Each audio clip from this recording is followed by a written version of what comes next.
Excerpt from a local newspaper. Ominous unknown killer still at large. After weeks of unexplained murders, the ominous unknown killer is still on the rise. After little evidence has been found, a young boy states that he survived one of the killer's attacks and bravely tells his story. "I had a bad dream, and I woke up in the middle of the night," said the boy. "I saw that for some reason the window was open, even though I remember it being closed before I went to bed. I got up and shut it once more. Afterwards, I simply crawled under my covers and tried to get back to sleep. That's when I had a strange feeling, like someone was watching me. I looked up and nearly jumped out of my bed. There in the little ray of light, illuminating from between the curtains, were a pair of two eyes. They weren't regular eyes. They were dark, ominous eyes. They were bordered in black and just plain out terrified me.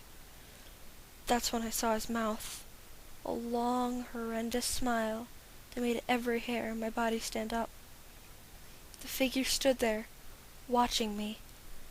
Finally, after what seemed like forever, he said it. A simple phrase, but said it in a way only a madman could speak. He said, "Go to sleep." I let out a scream. That's what sent him at me. He pulled up a knife, aiming at my heart. He jumped on top of my bed. I fought him back. I kicked, I punched, I rolled around trying to get him off me. That's when my dad busted in.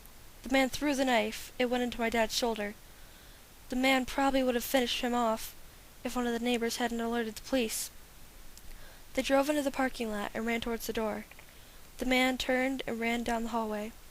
I heard a smash like glass breaking.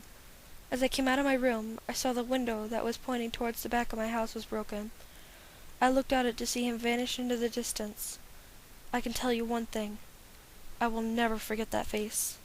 Those cold, evil eyes, and that psychotic smile. They will never leave my head. Police are still on the lookout for this man. If you see anyone that fits the description in this story, please contact your local police department. Jeff and his family had just moved into a new neighborhood. His dad had gotten a promotion at work, and they thought it would be best if they lived in one of those fancy neighborhoods. Jeff and his brother Lou couldn't complain, though. A new, better house, what's not to love? As they were getting unpacked, one of the neighbors came by. "Hello," she said. "I'm Barbara. I live across the street from you. Well, I just wanted to introduce myself, and to introduce my son." She turns around and calls her son over. "Billy, these are our new neighbors." Billy said hi and ran back to play in his yard. "Well," said Jeff's mom, "I'm Margaret, and this is my husband Peter, and this is my two sons, Lou and Jeff." They each introduced themselves, and then Barbara invited them to her son's birthday party. Jeff and his brother were about to object when their mother said they would love to. When Jeff and his family had done packing, Jeff went up to his mom. "Mom, why didn't you invite us to some kid's party? If you haven't noticed, I'm not some dumb kid."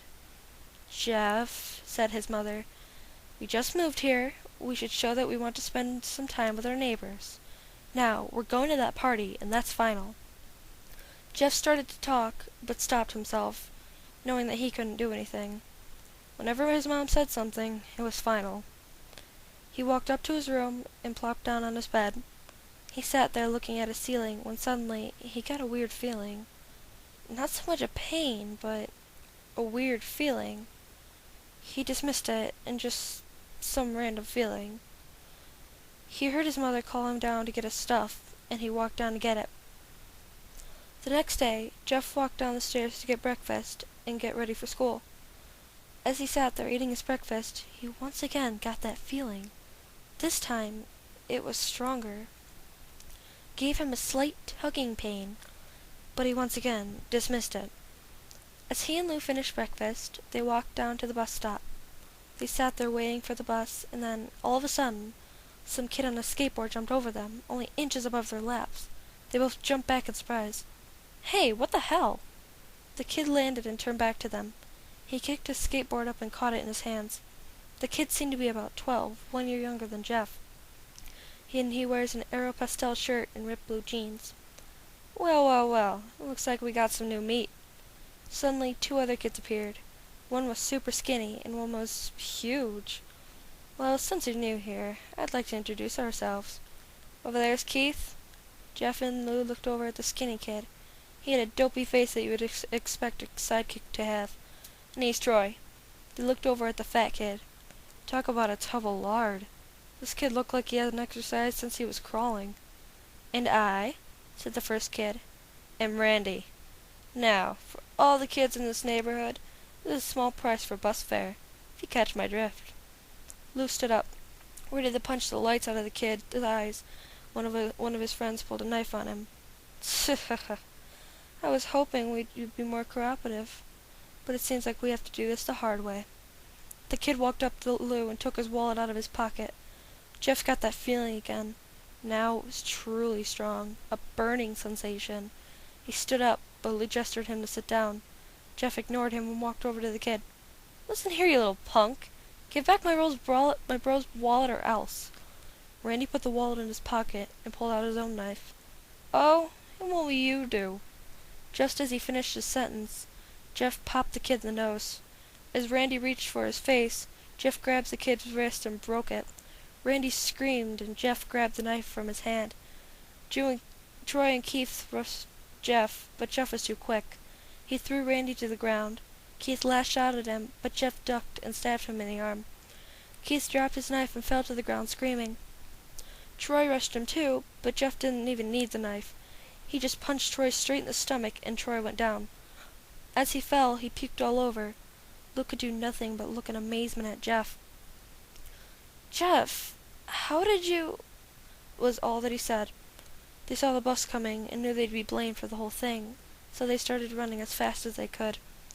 As they ran, they looked back and saw the bus driver rushing over to Randy and the others. As Jeff and Lou made it to school, they didn't dare tell what happened. All they did was sit and listen.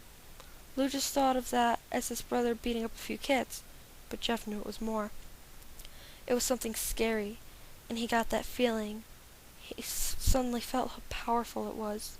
The urge to just hurt someone.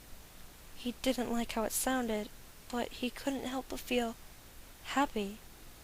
He felt that strange feeling go away, and stay away for the entire day at school. Even as he walked home due to the whole thing near the bus stop, and how now he probably wouldn't be able to take the bus anymore. He felt happy. When he got home, his parents asked him how his day was, and he said in somewhat an ominous voice, "It was a wonderful day." Next morning, he heard a knock at the front door. He walked down to find 2 police officers at the door, and his mother looked back at it with an angry look. Jeff, these 2 officers tell me that you attacked 3 kids, that it wasn't a regular fight, that they were stabbed. Stabbed, son! Jeff's gaze fell to the floor, showing his mother that it was true. Mom, they were the ones who pulled the knives on me and Lou. Son, said one of the cops, we found 3 kids, 2 stabbed, 1 having a bruise on his stomach, and we have witnesses proving you fled the scene. Now, what does that tell us? Jeff knew it was no use. He could say that Lou and him had been attacked, but there was no proof it wasn't them who attacked first. They couldn't say they were fleeing, because, truth be told, they were. So Jeff couldn't defend himself, or Lou. Son, call your brother down. Jeff couldn't do it, since it was him who beat up all those kids. Sir, it was me. I was the one who beat up those kids. Lou tried to hold me back, but he couldn't stop me. The cop looked at his partner, and they both nodded. Well, kid, looks like you're in juvie. Wait, said Lou. They all looked up to see him holding a knife. The officers pulled their guns and locked them on Lou. It was me. I beat up those little punks. I have the marks to prove it. He lifted up his sleeve to reveal cuts and bruises, as if he was in a struggle. Son, just put the knife down, said the officer. Lou held up the knife and dropped it on the ground. He put his hands up and walked over to the cops. No, Lou, it was me. I did it. Jeff had tears running down his face. Poor bro, trying to take the blame for what I did. Well, take me away. The police led Lou to the patrol car. Lou, tell them it was me. Tell them. I'm the one who beat up those kids. Jeff's mother put her hands on his shoulders. Jeff, please, you don't have to lie. We know it's Lou. You can stop. Jeff watched helplessly as the cop car sped off with Lou inside. A few minutes later, Jeff's dad pulled into the driveway, seeing Jeff's face, knowing something was wrong. Son? Son, what is it? Jeff couldn't answer. His vocal cords were strained from crying. Instead, Jeff's mother walked her father inside to break the bad news to him as Jeff wept in the driveway. After an hour or so, Jeff walked back into the house, seeing that his parents were both shocked, sad, and disappointed. He couldn't look at them. He couldn't see how they thought of Lou when it was his fault. He just went to sleep, trying to get the whole thing off his mind. 2 days went by, with no word from Lou at JDC. No friends to hang out with, nothing but sadness and guilt. That is, until Saturday, when Jeff is woken up by his mother with a happy, sunshiny face. "Jeff, it's the day," she said as she opened the curtains to let light flood his room. "What? What's today?" Jeff asked as he stirs awake. "Why, it's Billy's party." He's now fully awake. "Mom, you're joking, right? You don't expect me to go to some kid's party after..." There was a long pause. "Jeff, we both know what happened. I think this party could be the thing that brightens up the past days. Now, get dressed." Jeff's mother walked out of the room and downstairs to get herself ready. He fought himself to get up. He picked out a random shirt and a pair of jeans and walked downstairs. He saw his mother and father all dressed up, his mother in a dress and his father in a suit. He thought, why would they ever wear such fancy clothes to a kid's party? "Son, is that all you're going to wear?" said Jeff's mom. "Better than wearing too much," he said. His mother pushed down the feeling to yell at him and hit it with a smile. "Now, Jeff, we might be overdressed, but this is how you go if you want to make an impression," said his father. Jeff grunted and went back to his room. "I don't have any fancy clothes," he yelled down the stairs. "Just pick something," called his mother. He looked around in his closet for what he would call fancy, and found a pair of black dress pants he had for special occasions, and an undershirt. He couldn't find a shirt to go with it, though. He looked around and only found striped and patterned shirts, none which would go with his dress pants. Finally, he found a white hoodie and put it on. "You wearing that?" they both said. His mother looked at her watch. "Oh, no time to change. Let's go," she said as she herded Jeff and his father out the door. They crossed the street over to Barbara and Billy's house. They unlocked on the door, and it appeared that Barbara, just like his parents, way overdressed. As they walked inside, all Jeff could see were adults, no kids. "The kids are out in the yard. Jeff, how about you go meet some of them?" said Barbara. Jeff walked outside to a yard full of kids. They were running around in weird cowboy costumes and shooting each other with plastic guns. He might as well be standing in a Toys R Us. Suddenly, a kid came up to him and handed him a toy gun and hat. "Hey, wanna play?" he said. No, kid. I'm way too old for this stuff." The kid looked at him with that weird puppy dog face. "Please?" said the kid. "Fine," said Jeff. He put on the hat and started to pretend to shoot at the kids. At first he thought it was totally ridiculous, but then he started to actually have fun. It might not have been super cool, but it was the first time he had done something that took his mind off Lou. So he played with the kids for a while until he heard a noise. A weird rolling noise. Then it hit him. Randy, Troy, and Keith all jumped over the fence on their skateboards. Jeff dropped the fake gun and ripped off the hat. Randy looked at Jeff with a burning hatred. "Hello. Jeff, is it?" he said. "We have some unfinished business." Jeff saw his bruised nose. "I think we're even. I beat the crap out of you, and you got my brother sent to GDC. Randy got an angry look in his eyes. "Oh no, I don't go for even, I go for winning.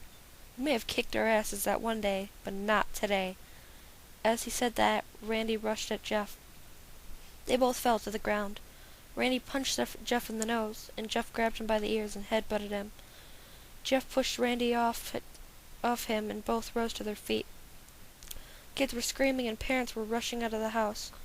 Troy and Keith both pulled guns out of their pockets. No one interrupts or guts will fly, they said. Randy pulls a knife on Jeff and stabs it into his shoulder. Jeff screamed and fell to his knees. Randy started kicking him in the face, and after 3 kicks, Jeff grabbed his foot and twisted it, causing Randy to fall to the ground. Jeff stood up and walked towards the house. Troy grabbed him. Need some help? He picks Jeff up by the back of the collar and throws him through the patio door. As Jeff tries to stand up, he's kicked to the ground. Randy repeatedly starts kicking Jeff until he coughs up blood. Come on, Jeff, fight me. He picks Jeff up and throws him into the kitchen. Randy sees a bottle of vodka on the counter and smashes the glass over Jeff's head. Fight! He throws Jeff into the living room. Come on, Jeff, look at me. Jeff glances up, his face riddled with blood. I was the one who got your brother sent to JDC, and you're just gonna sit there and let him rot in there for a whole year? You should be ashamed. Jeff starts to get up. Oh, finally, you stand and fight. Jeff is now to his feet, blood and vodka on his face. Once again, he gets that strange feeling, the one he hasn't felt in a while. Finally, he's up, says Randy as he runs at Jeff. That's when it happens. Something inside Jeff snaps. His psyche is destroyed. All rational thinking is gone. All he can do is kill. He grabs Randy and pile drives him to the ground. As he gets on top of him, he punches him straight in the heart. The punch causes Randy's heart to stop, and Randy gasps for breath. Jeff hammers down on him, punch after punch. Blood gushes from Randy's body until he takes his final breath and dies. Everyone is looking at Jeff now.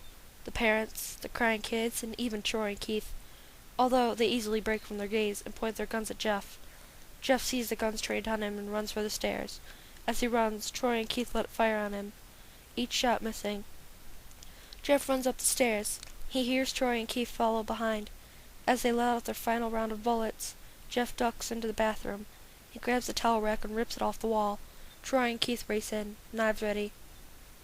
Troy swings his knife at Jeff, who backs away and bangs the towel rack on Troy's face. Troy goes down hard, and that's all that's left is Keith. He is more agile than Troy, though, and ducks when Jeff swings the towel rack. He drops the knife and grabs Jeff by the neck. He pushes him into the wall. A thing of bleach fell on top of him from the top shelf. It burns both of them, and they both start to scream. Jeff wipes his eyes as best he could. He pulled back the towel rack and swung it straight into Keith's head. As he lay there bleeding to death, he let out an enormous smile. "What's so funny?" asked Jeff. Keith pulled out a lighter and switched it on. "What's funny?" he said. "Say, you're covered in bleach and alcohol." Jeff's eyes widened and Keith threw a lighter at him.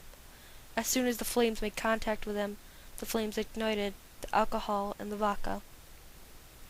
When the alcohol burned him, the bleach bleached his skin. Jeff let out a terrible screech as he caught fire. He tried to roll out the flames, but it was no use. The alcohol had made him a walking inferno. He ran down the hall and fell down the stairs. Everybody started screaming as they saw Jeff, now a man on fire, drop to the ground nearly dead. The last thing Jeff saw was his mother and the other parents trying to extinguish the flame. That's when he passed out. When Jeff woke, he had a cast wrapped around his face. He couldn't see anything, but he felt a cast on his shoulder and stitches all over his body. When he tried to stand up, but he realized there was some sort of tube in his arm. When he tried to get up, it fell out, and a nurse rushed in. "I don't think you can get out of bed just yet," she said as she pushed him back in his bed and reinserted the tube. Jeff sat there with no vision, no idea of what his surroundings were. Finally, after hours, he heard his mother. "Honey, are you okay?" she asked Jeff. Jeff couldn't answer, though. His face was covered, and he was unable to speak. "Oh, honey, I have great news. After all the witnesses told the police that Randy confessed of trying to attack you, they decided to let Lou go." This made Jeff almost bolt up, stopping halfway, remembering the tube coming out of his arm. "He'll be out by tomorrow, and then you'll two be able to be together again." Jeff's mother hugs Jeff and says her goodbyes. The next couple of weeks were those where Jeff was visited by his family. They came the day where his bandages were removed. His family were all there to see it, and what he would look like. As the doctors unwrapped the bandages from Jeff's face, everyone was on the edge of their seats. They waited until the last bandage holding the cover of his face was almost removed. "Let's hope for the best," says the doctor. He quickly pulls the cloth off, letting the rest fall off Jeff's face. Jeff's mother screams at the sight of his face. Lou and Jeff's dad stare awestruck at his face.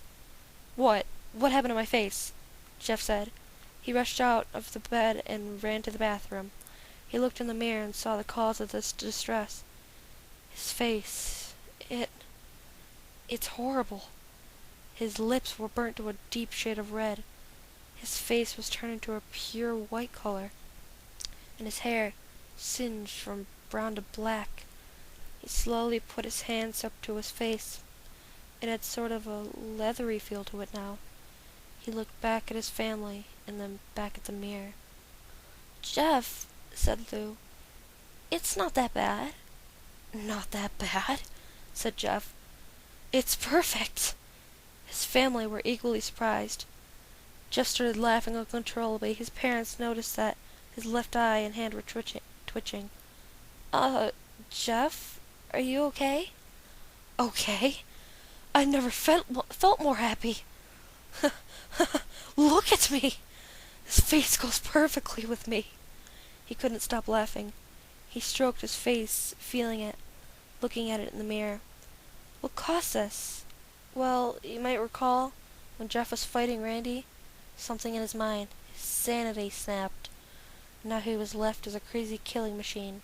That is, his parents didn't know." "Doctor," said Jeff's mom, "is my son all right? You know, in the head?" Oh yes. This behavior is typical for patients that have taken very large amount of painkillers. If his behavior doesn't change in a few weeks, bring him back here and we'll give him a psychological test." "Oh, thank you, doctor." Jeff's mother went over to Jeff. "Jeff, sweetie, it's time to go."